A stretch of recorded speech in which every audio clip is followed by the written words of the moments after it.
안녕하세요. 지금 현재 미국이 연준이 9월달하고 11월달에 자이언트 스텝을 각각 할 수도 있다라는 이야기가 나옵니다. 그리고 그 12월달에 0.5% 인상 얘기가 나오고 있습니다. 와, 이렇게 되면은 지금 현재 2.5%인데 뭐 9월달에 3.25가 되고 11월달에 4% 되고 12월달에 4.5%가 될 것 같습니다. 지금 현재 여전히 이제 8월달에 소비자 물가 지수가 8.3%로 이렇게 나오면서 물가 상승을 짓누르기 위해서 더욱더 강하게 이제 금리를 올리겠다라고 하는 거죠. 좀 충격이 아닐 수 없는데요. 이렇게 가파르게 금리를 올리면 와, 이제 우리는 지금 현재 한국의 언론은 금리를 미국이 가파르게 이렇게 안 올릴 거다. 그리고 뭐 내년부터는 금리를 다시 내릴 거다 이렇게 얘기를 하는데 한국의 언론이 예상하고 기대하는 수준하고 좀 많이 다르게 흘러가는 것 같습니다. 미국이 9월 달에 0.75% 올리고 11월 달에 0.75%또 올리고 12월 달에 0.5% 올리면 와, 2022년 12월 달에 미국의 기준금리 4.5% 되면 한국은 어떻게 되는 걸까요? 한국은 지금 현재 남아있는 두 번 동안 0.25%씩 올려서 연말에 3.0 만들겠다라고 이야기하고 있는데 와, 이러면은 미국이 저렇게 가파르게 올리면은 한국은 남아있는 두 번 동안 0.5% 0.5% 올려도 3.5 되는 거고요. 한국이 3.5 되고 미국이 4.5 되는 거고. 그냥 지금 계속 이제 한국은행에서 얘기하듯이 0.25%씩 올리면 미국은 4.5가 되고 한국은 3.0이 될 수 있다라는 겁니다. 참 이래버리면은 한국의 외환보유고가 달러가 유출이 많이 심해질 것 같고 한국의 물가는 그냥 못 잡는다라고 보는 게 맞을 것 같습니다. 이제 제가 이런 상황들을 말씀을 드리는 이유는 2022년 지금 남아있는 뭐 10월, 11월, 12월 이 기간 몇 달 안 되지만 이 몇 달 안 되는 기간 동안도 한국에는 꽤나 어려운 일들이 더 많이 닥치고 벌어진다라고 봐야 될 것 같다라는 얘기를 하고 싶어서인 거죠.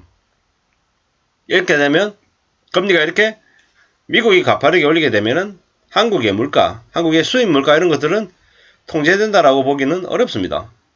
우리가 잘 알고 있다시피 우리는 해외에서 많은 것들을 들여와야 되는 입장인데 뭐 지금도 이제 추석 지나고 난 이후에 뭐 여러 가지들이 이제 물가가 이제 계속 요동쳐서 많이 어렵다라고 얘기하는데 뭐 지금 이렇게 저렇게 미국이 더 강력하게 움직이는 걸 보면 좀 겁이 날 정도다라고 이제 봐야 되는 거죠. 미국이 자이언트 스텝을 1.0%를 안 한다라고 하는 대신에 뭐 9월달하고 11월달에 뭐 연속으로 자이언트 스텝을 한다. 야, 이제 그러면은 11월 달에 그냥 4.0%가 되고 또 그 다음에 빅스텝에서 4.5%가 된다 이러는데 뭐 이러다가는 나중에는 9월, 11월, 12월 그냥 세 번 다 0.75% 올려서 연말에 미국이 4.75는 만들지 말란 법이 있겠냐. 이렇게 미국이 강하게 이렇게 금리를 올리는데 한국은 그에 비해서는 좀 대응이 좀 부족한 것 같다, 모자란 것 같다라는 생각들을 해보고요. 뭐 이랬건 저랬건 간에 미국의 금리 속도를 이제는 점점 더 사람들이 받아들이고 인식하면서 아, 한국의 경제 상황이 지금 많이 안 좋구나, 많이 어렵구나. 그렇기 때문에 내가 좀 어떻게 대응을 해야 될까. 뭐 국민들 개개인들이 저 금리를 올린 것 관련해 가지고 뭘 그렇게 뭐 크게 호들갑을 떠느냐, 우리 실생활에 무슨 큰 영향을 미친다고 이렇게 얘기할 수 있겠지만 또 그렇게 생각하는 것들은 너무 안일하게, 너무 좀 소홀하게 세상을 내다보는 거다라고 좀 지적을 하고 싶고요. 어떻게든 당분간 벌어지는 일들은 좀 많이 좀 안 좋은 쪽으로 생각을 해야 될 것 같습니다. 안 좋은 쪽으로 생각해야 된다는 건 그러한 부정적인, 그러한 어려운 상황에 감안해서 그 불편한 현실들을 그냥 있는 그대로 바라볼 수 있어야 되고, 그러한 불편한 현실들을 바라보면서 그러면 내가 지금 현재 상황에서 뭘 해야 되지? 어떤 걸 좀 하면 좋을지? 그리고 그 행동들, 실천들을 과연 했을 때 나에게 큰 충격은 없는지 이런 것들을 되짚어보고 좀 반성해 볼 필요가 있다라는 이야기를 하고 싶은 거죠.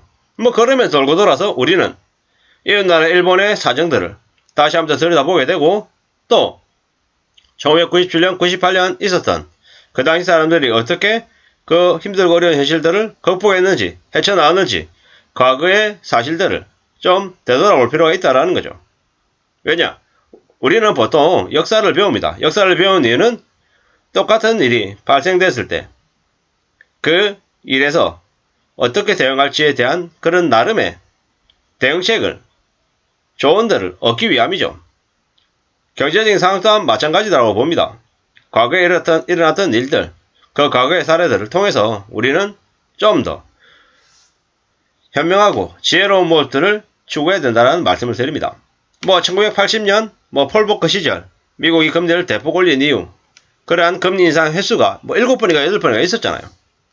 근데 그 기간 동안 통상적으로 2년가량 동안 금리를 계속 올렸다. 그리고 그 2년 이후에는 어김없이 불황이 찾아왔다. 경제적인 어려움들이 찾아왔다. 이렇게 봐야 되는 거죠.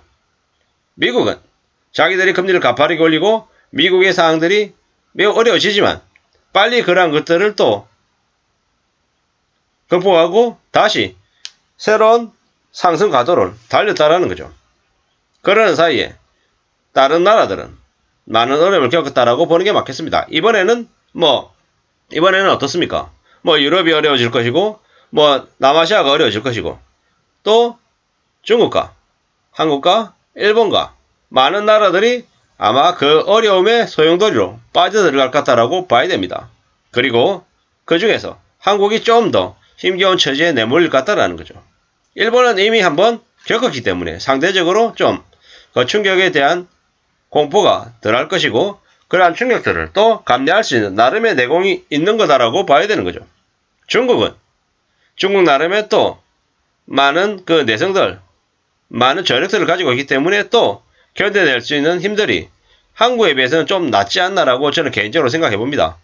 한국만 현재 처지에서 오도 가도 할 데가 없는 그런 처지가 아닌가, 이런 좀 불안한 처지에 있다라고 이제 생각을 하는데요.